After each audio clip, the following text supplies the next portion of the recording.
c'est bon, là, c'est. Ah, bien, chef. T'as mon président, tu as bien sûr ça. Ma président, tu as besoin de. Bon, ni na c'est. Ngana yo tala bino. Ngana yo tala bino. Lui, c'est moi qui te sanga tena ideni.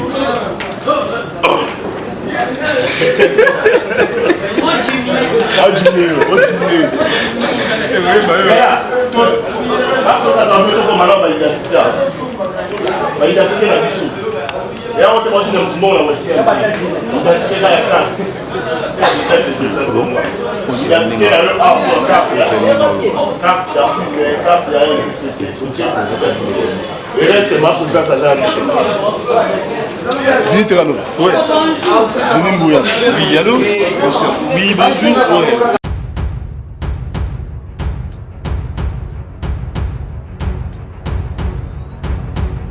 Ino se bon mamno batamu. Nga biso neti ngai na banga pour ngai nga naza mwana maison du sacerdoce.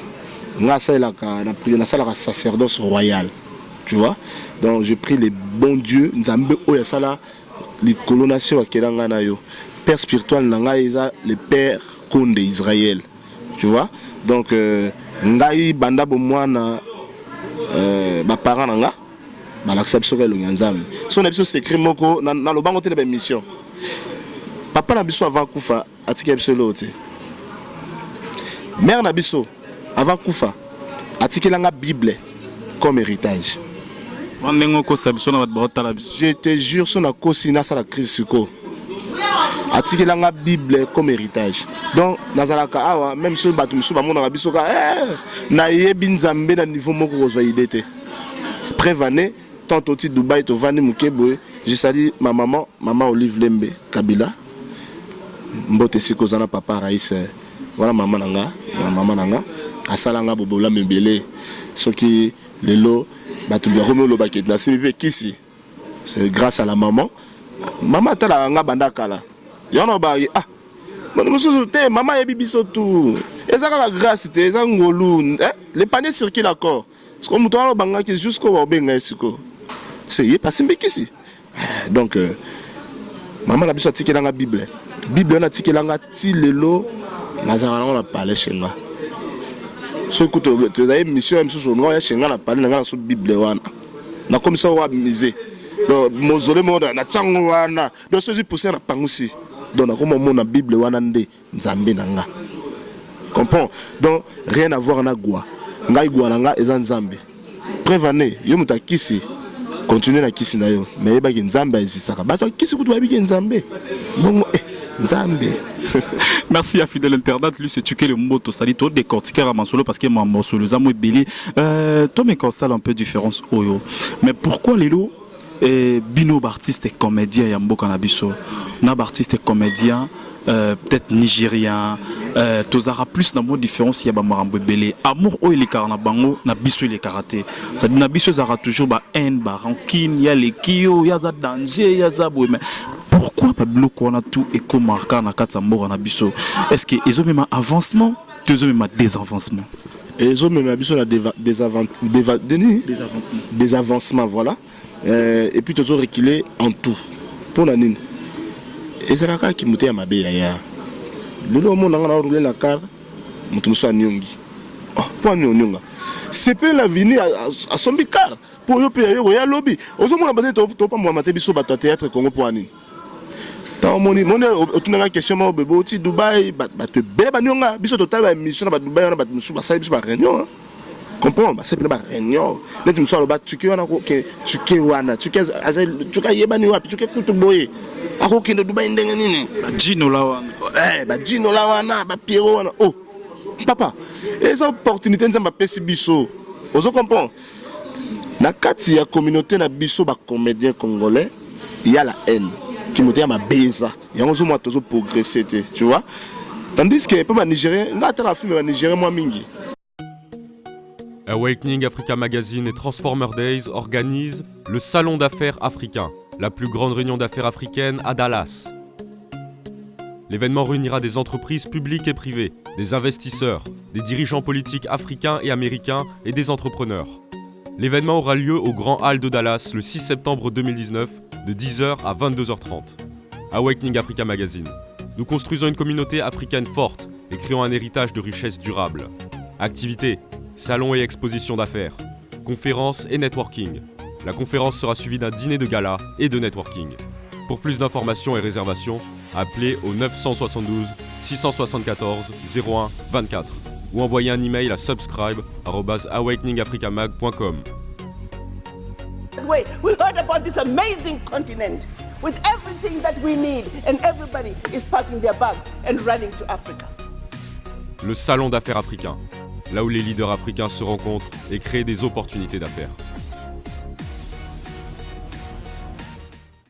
Igela coiffe ikote Papa na Kerwan, éternel Kenaya Kanda, Taba, Ikote Sensi Nganda Taba Fenenene Nganda Taba Chez Hugues la coiffe ikote Papa na Kerwan, éternel Kenaya Intaba Ikote Au 174 avenue Aristide Briand, 93 320, le pavillon sous bois. Intaba Ikote À la petite porte à gauche, association Hugues Ikote. Intaba Ikote 01 41 55 0000. Ntaba Ikote. Takas Descartes Construction et yeah! Fini l'inquiétude pour la réalisation de vos constructions de rêves en RDC au prix imbattable. Grâce à votre entreprise installée en RDC uniquement pour vous, spécialisée en construction, réfection, bâtiments, immeubles, vente de terrains, travaux publics, avec les ingénieurs architectes qualifiés au prix incroyable. Descartes Construction est aussi spécialisée en luminosité des bâtiments et éclairage public, installation des systèmes d'alerte, intrusion pour des maisons et véhicules et tout d'autres services. Nous acceptons aussi les paiements par tranche au prix incroyable. Pas d'hésitation avec Descartes Construction. Vous serez jamais déçus. Pour tout contact, notre email est descartesconstruction@gmail.com. Notre numéro de contact plus 447 93 92 82 813 et appelez-nous pour Kinshasa plus 243 89 91 56 86 2. Descartes Construction à Tozana Mbongo Moké, opération Tongana RDC. L'agence d'export et d'import Michel Atlantic Shipping et Yei Bana ya Canada, Bana ya USA, Bomitungisa Lissusute. Pour tous vos achats et ventes de voitures, pièces de rechange et les accessoires possibles. Na koti na ba koli na bino na Kinshasa, Bomitungisa Penzate. Please, bakoya koza koli tinanda. Pour tout contact, Benga Michel Lukadi.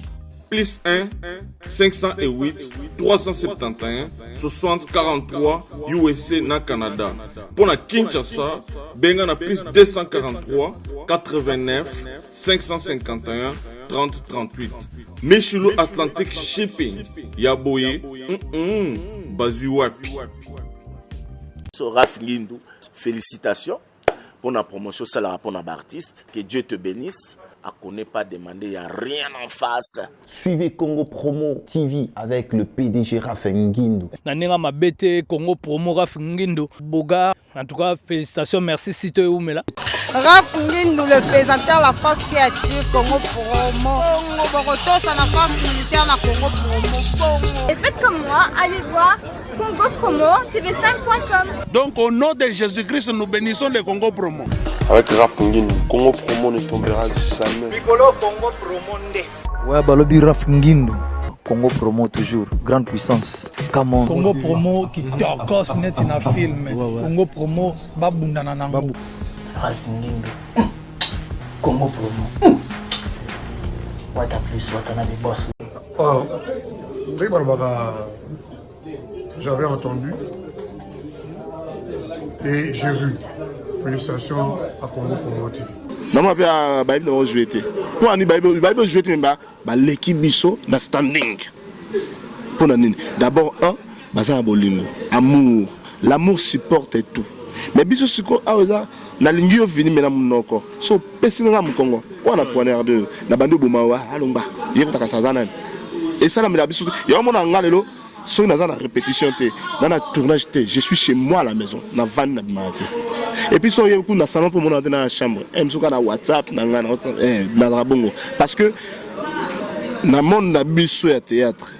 To circuler kana haine. Kindo kezana kat au moins mninga mataboy okoboa kelembaso minga na babi artiste comédie ba na lemba ndemba mo surtout lemba ndepe na lemba lemba kas artiste ba vanda minga na lemba la base ya institution ya théâtre peut-être ba mso baye barate moni base ya institution ya théâtre ya lemba batum mso baye bien ngote pona nini ba acteur comédien mso ya commune mso ba siblara à lemba. Parce que dans Lemba, ils sont les leaders. Bactère tout haut, babima, mais sous le bandeur a tourné minga dans Lemba. Banzonzing est en régné wana. On comprend? Banzonzing y a Diego Musique, y a Alpha Bokole, mingi bandeur sama. Lemba, Lemba est la base de l'institution. Papa nanga modéro a coma bactère et belé au babima wana, mais sous le modéro contribue à kobima na bango. On comprend? Donc, Lemba, ils n'ont rien à voir avec ce qui c'est. Ce qui c'est, Lemba, peut-être M. Goza Moutumoko, mais ils ont battu sauté, tu vois? Donc, c'est ça. Qui c'est, on a bon. Dans ce nom, qui c'est existe. So, dans combien de points, oh, pas d'artiste et tout, na Santaraba, comme Mama Lili, na Santaraba, banga, question, oh, quand on a kendede, non, on a posé aucun, non, on a posé aucun, non, on a posé aucun. Non, la posé en tout cas, ça va l'aise. Lelo, relation na bino artiste comédien, topé artiste. Na ba fanatique na bino o bazara libanda ya basito bibali o bazara na poto. Et o tambola ndeni. Eh ben oui, ezo etinga côté nanga, ba fan na ngai, bandeko ya ngana sur la ba bazara libanda et tambola penda TikTok. Prévané na yambagi jika. Na yambagi jika venanga. Il y a le bi azane qui côté azane pe mabete mazaka ndenge nzamba sayela fondé kabeya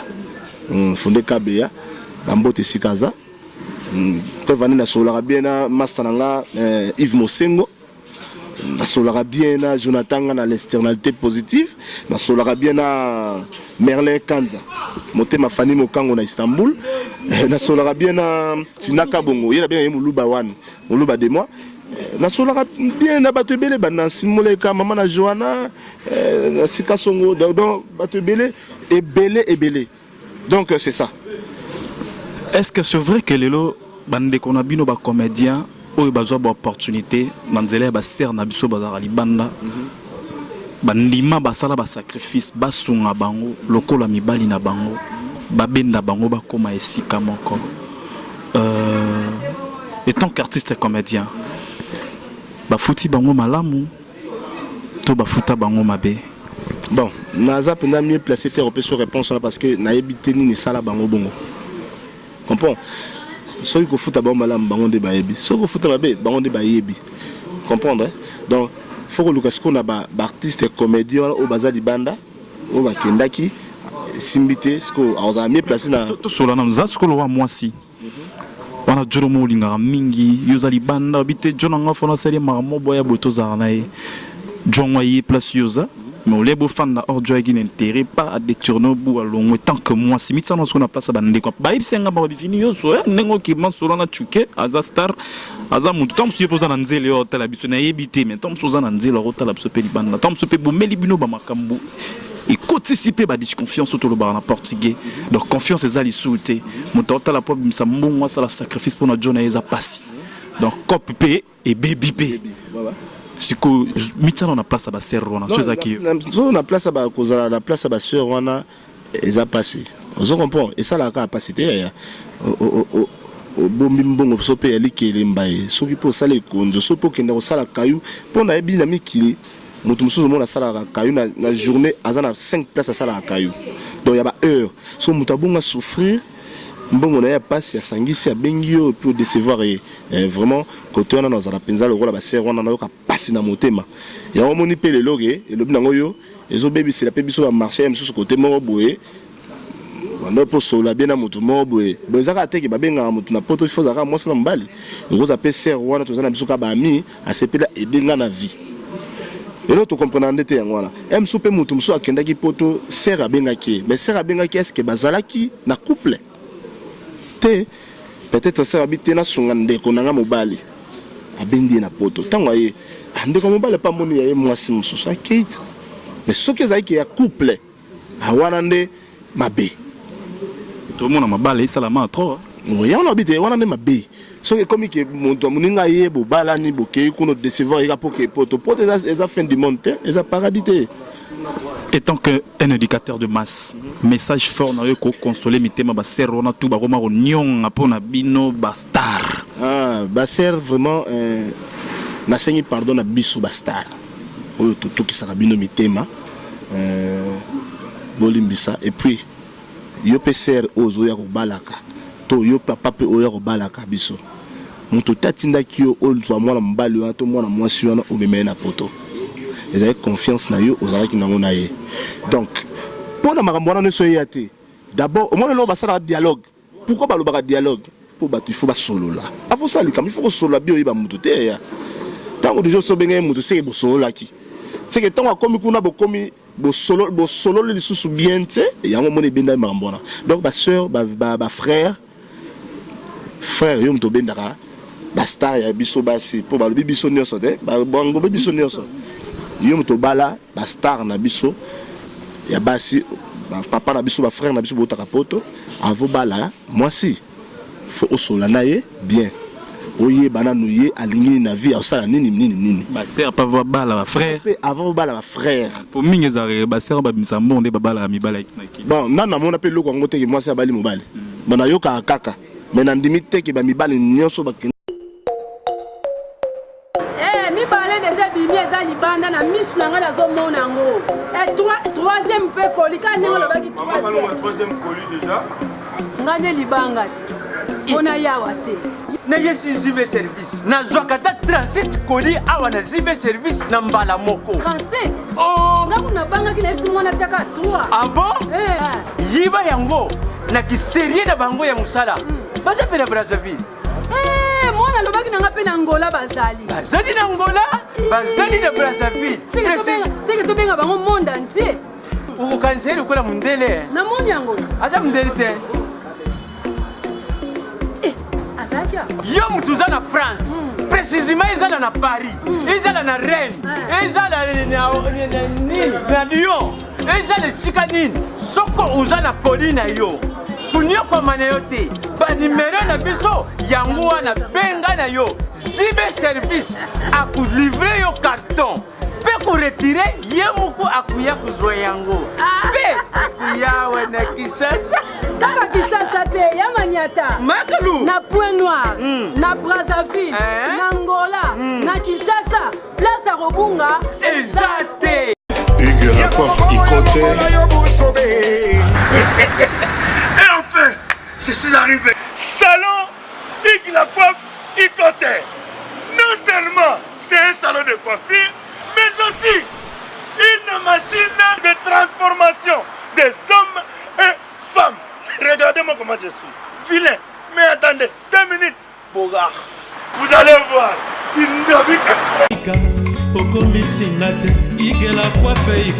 Hugues la coiffe Ikote, votre salon de coiffure mixte afro-européen situé sur la Nationale 3 au 174 avenue Aristide Briand, les pavillons sous bois. Pour plus de précisions, veuillez nous contacter au 01 41 55 00 00 ou encore sur notre site hugueslacoiffeikote.com. Nous sommes ouverts tous les jours de 8h à 20h, même les jours fériés. Hugues la coiffe Ikote, l'homme qui coiffe la ville. Hugues la coiffe Ikote, le salon de coiffure mixte afro-européenne de proximité. Au 174 avenue Aristide Briand, les pavillons sous bois sur la Nationale 3. Un seul numéro, 01 41 55 00 00. La beauté de votre chevelure chez votre frère. Hugues la coiffe Ikote, même père, même mère. Chikicha, chikicha, cha cha. La beauté peut tout changer. Salon Hugues la coiffe Ikote. Quelle beauté! Sexy pour les femmes, ndindindi pour les hommes. Je ne pense même pas. Donc, ser oyo bozo ya po biso bibali to bala bino. Avant ko balana, basola kananu bien oyeba mutu wana o étudier. To eba nika boy na réseaux sociaux, yo talaka ngai mbala moko libala. Est-ce que bala bongo umela pano? Bavanda kananu, po andi basala tanki likangu, ki fiançailles. Batu ba yeba na de ya. So biso to yeba na yo mona no ngana TV ngana yebi yo tino ka téléphone. Na se fera na bala bolingo. Bolingo ouais, lobi po tinimbongo. Oh. Luko yebanga bien te. Yebanga bien. Makambo ne so yate. Donc c'est ça. Siko hello mon peto yeba. Oh jim tadena poso yeba. Comme conseillère privée hein. Tu es marié? Non, célibataire. Père de combien d'enfants? Père de 2 enfants. Fiancé? Non. Les Kamwazate? Non. Makambo. Je te dis vrai, Naza ni fiancé ni likango, Naza célibataire. Père de 2 enfants. Ouais, père de 2 enfants. C'est que maman banaza. Maman banaza mais azamo sinangate. Mais libala bani kufate. Te kufaka ona ebse kufate. Oh, kufaka po ya zala makambo nenga. On a bandé tout artiste et comédien. Ouais, bandé on a tout ya artiste et comédien, tous ara titunga. Wow. C'est comme si les gens te traitent comme un orgueil. Souvent. Surtout quand on a une car maman nangai habitué car les alors là nzembo robino yemara mobile wa somme gogo mon porse. Vraiment. Ah, Yaya. Bible lobby hein. L'humilité précède la gloire. L'orgueil précède la chute. Tu vois? Si on a sali orgueil lelo même Nzambe wana lo la muto pambola rabiso ya nyoso. Ah linga so pambola ngati. Comprends? Dans la orgueil te batunde babanga ngai. Abanga. Ça mon na tamona Suzuki nanga bangi. Ya mikolo habité va la palais. Oh, muto amonga moto. Oh. Kale, yo ka baba complexé. Oh, kale za. Oh, papa, avant za car. Mona tamone makoloti. Nata makoloti. On attend mon rôle. Kasi non mais mikolo no tambola bongo siko balo soute pour orgueil. Oh comme toi donc eza au moins muto ko sala ba vantardisme était parce que ça va bien matériel ça biloko mokili to ko kutango ya eza ka ba moyen de transport peut-être ne to kena ba tournage ba bibwa siko yebsanga otema na arrêt abiso ko zela transport so bi o louer au sala au louer taxi express au ka chauffeur en moni ko abo au star même sous la course moi à 10 000 francs ma taxi maman $50. Mais ce que tournage on a que kuna M sous dans $50 te ce qu'on a sina baby $50 na express so tant on a payé $30 na perdre ngai étant comme on a mboka évolution en mboka zo ki ndeni na nouveau président à côté c'est quoi bon na mon évolution qui était na éviter bon tous à mboka d'abord je félicite le président Fachi na ba initiative hein et azapena muta ba initiative venant il y a bien nazomona baso des moutons nazomona pena makambozo que yango ndesenga fa basala nanu avant baso des moutons ya naza artiste comédien ko tsanga polémique na muta politique te naza apolitique wono banga ma Denis Petrocho ale carnet mamolive o banga tango ba mamono mo tara respect na ba autorité wana za première dame maman na biso papa Fachi aza papa na biso donc le rôle nga na peuple congolais c'est que papa na nga Fachi maman nanga Denise tu vois donc respect na bango coup de chapeau na kota makambo na te ya ngana comédien ya mboka parce que ngana nga so bimina ke di banda mboka na défendre ce drapeau ya mboka comprends donc tant on a simbi drapeau RDC ce qui veut dire que ba moni ba mo président Fachi ba moni ba mo maman Denise respect Ok, on a vu pratiquement à la fin de notre émission, mais tous la question mon est vraiment important au bandego balaba qui tous que ça retourne à yote. Question liboso Zali, pourquoi bino ba comédien bozalaka mal organisé? Ça dit bozara en organisation parce que tout le monde qui même dans matin avait na biso mundueri puis to parle balar et da mama qui ba mambobele et lors une sala que bino bozala mal organisé, ça dit bozala organisé te. Tout ça ils ont mal organisé parce que mon mutalinga a l'accès qui a zamoto.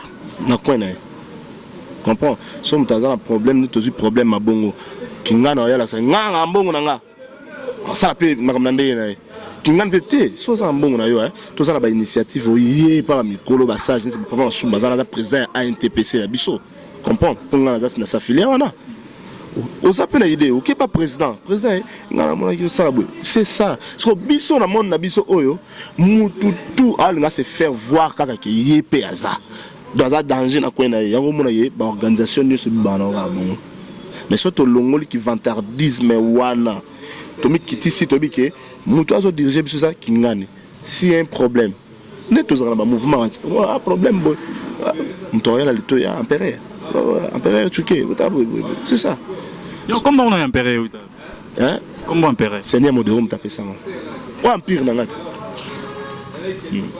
yo nous en se connaît modèle seko les amuke seko zamuke kukumbendu wazabanga. Voilà, merci Tukelo Moto. Question la Psomi Balezali. Est-ce que Ozoe Marambozo le Kanakati ya monde na bino PKK ou Italie de Ronabiso to PCR na biso Naomi Barcelone na président Caleb. Bah ça y est. Bazana justice pour na Mbongo. Oyo ndeko na biso Naomi Barcelone ADFC président Caleb Tisiko et azongi cité nandenge ba komi na justice pour na eu tant qu'un artiste comédien est-ce que ça façon moi malamu fallait ba traiter yango ou comment vraiment net maramula bangwande le binanga boy je suis surpris et ba ko matina ba l'état na habité sur ba personne qui ba mbongo to pendine parce que le président Caleb c'est mon président, c'est mon vieux. Beaucoup de respect. Naomi Barcelone, c'est ma petite sœur. Respect penaye. Bon, ma cambouana penza donc na habité ce qui est vrai, tout est solo. Ce qui est vrai et que ba comité na justice vraiment na osenga ba traitant ba longa la justice parce qu'on a parlé ba le lien ça c'est l'avant famille. Ba zongi entre bango la famille. Solo les sili ce qu'on a la justice c'est que bolingo za soutien donc c'est ça nga isa ce que ça penza bongo ngo lobby donc c'est ngana Barcelone azaleki devant papa président Caleb devant pengai na kosenga na leki nanga ce que ça bongo ba traitant calmement ce que ça bongo te batu batika ba radio trottoir c'est ça to comme déjà na suka émission na biso donc voilà, aujourd'hui on était venu juste voir notre artiste Tukelo Moto, mais il y a aussi cette émission comme d'habitude, de visée à émission, il y a aussi ça, on a émission aux autres cas de voir Moko, on a invité Oya Roya, dans l'émission Rolanda, à Longola. Donc aux autres cas de voir, même si calcul, même sur récitation, même si le remords joué, même si nous sommes donc pour l'émission Oyekoya. Donc merci. Donc quant à moi déjà je dis merci à pourquoi pas de dire encore merci à les patrons le plus célèbre Raphaël Nguindou. Je dis encore merci à toute l'équipe technique qui accompagne cette émission Tofungolama Solo ainsi qu'à vous le coordonnateur le plus célèbre Sali. Merci beaucoup na baetu pour soutenir dans Zaki Maladi ma conseillère privée la lettre J Nenel la victorieuse moi aussi à Pasteur Nabiso succès Andrade dans la Katia Hollande précisément à Rotterdam Sali. Bino bat ono stu bozana pour ça beaucoup ma partenaire émission to Fungolama Solo to sala rande ba obo sala on ande bo na publicité zoleka hein to benga na numéro ezawana affiché to sola ya grave ezate to sola to bande to bong sama solo en tout cas merci encore une fois de plus à vous JKB la banque populaire Yaouli Mouché Nico Damboka bon séjour dans 4 États-Unis pourquoi pas de dire encore merci à famille Mandala hein je vois déjà numéro 1 Papa Eric Mandala, Mobali, Maman Nabiso Maria Pirion, Abed Mandala, Arnaud Mandala, Chico Mandala, Bino, tout Bambote Nabino, ça dit Vinimbu Yaye, Tozongi déjà dans Zela. Donc, quant à moi déjà, non, ça, tu as micro, aopesa ba dédicace na ye aopesa numéro ne et puis aotikela biso devoir nga nalingaki oyamba comédien lisusu ata musicien ata comédien nyonso tout mais ce qu'on a noté des comédiens parce que au moins ba émission na bino neti yo présenter émission bien dans parce que tout ça là débat mo ya théâtre comprendre ça va bien pour muto ça musala o ya bibit na ngote bon on tika devoir ndo on tika devoir OK bon tout ça l'effort hein cordon tout ça l'effort semaine prochaine tu relugal sous comédien encore pour amekolongo un peu de voir ya tuke lomboto donc voilà on a déjà non c'est qu'un micro n'était sur le côté les mapo émission déjà comme on a souka on a noté que le micro aussi c'est émission des alarara donc merci na ba tout bolinga vini en tout cas bye pour on a déjà donc merci vini aux a devoir hein na pesi mbote na nga na Odala Odette on a actrice na ngai na pesi mbote na Monseigneur Modero Totokani, hein, la tête du savoir. Na pesi mbote na yo fondé Kabea Greffe. Na pesi mbote na Yves Mosengo, mon frangin. Mbote na Merlin Kanza. Mbote ma Fanny Mokango na Istanbul. Mbote na yo Nassimo le Kaka Songo. Mama na Johanna. Mbote na yo kuna na Londres. Na pesi mbote na Nadi Lumaya. Nadi Lumaya, Metampinga la star. Na pesi mbote na Sandrio de Campos qui la team de Suzy Bantu Mobimba Bendele Koyate Clé Toto fête anniversaire hier donc ça c'est les gars qui pena Chitunga wow to diminuer ba tunusu to diminuer bango susu to diminuer bango kaka devant na ngana otika weza na pesi mbote na académie de star Mumba maman présidente na biso Blandine Mafuta na pesi mbote na Dea Pamphile na pesi mbote na la lettre J na pesi mbote na Caresse mon ami de tous les temps na pesi mbote na académie des stars Mobimba ngai lena tika devoir moko ngami mingi je ne suis pas comédien mais je suis un acteur hein na sala la comédie te ngai naza acteur mais na ngai na tout na kaka but lucratif ya théâtre zanini ya devoir hein but lucratif il y a théâtre. Le théâtre a pour but, il y a devoir. But lucratif il y a théâtre, il y a nini. Ngai d'ailleurs à côté kunanga ça na comédie. Donc yo mutu bako yamba yo répondre na biso na tuni. But lucratif il y a théâtre, za nini. Na tuni susu rebondissement, et za nini. Na tuni susu intrigue, et za nini. 3 questions. Et on a diminué bah balinganga bambota trop soko lingo contacter ngai ce qui paie na joua kamabe merci pour le conseil ce qui paie au ko féliciter nga merci beaucoup mais ko finga ngate plus 243 979 08 79 plus 243 979 08 79 les boss Raphaël Ngindou. Check. C'est pas pareil. Maman ba lo ba ngoti. Tant la laxi montre orgueil et à Mont Blanc. Merci. Sepela TV et yena makambu ya sikali susu. O ba chaîne ya France eza na kati. Ba chaîne ya Congo eza na kati. Ba chaîne ya Londres eza na kati. O ngomona makambu ya politique ya sika. O parti AA eza na kati. O parti BB. O CFAIO eza na kati ya Sepela TV. Bouquet comme ya muke boye. O tina poche voyager na ngokeno partout lingi. Na bouquet na Sepela TV. Sepela TV. Même ma biso n'ozo même biso on a 4K. Machine ma daka. Sepela TV. Bienvenue dans le monde de Sepela TV. Sepela TV est le décodeur qui vous permet de suivre les chaînes du Congo en direct de la diaspora.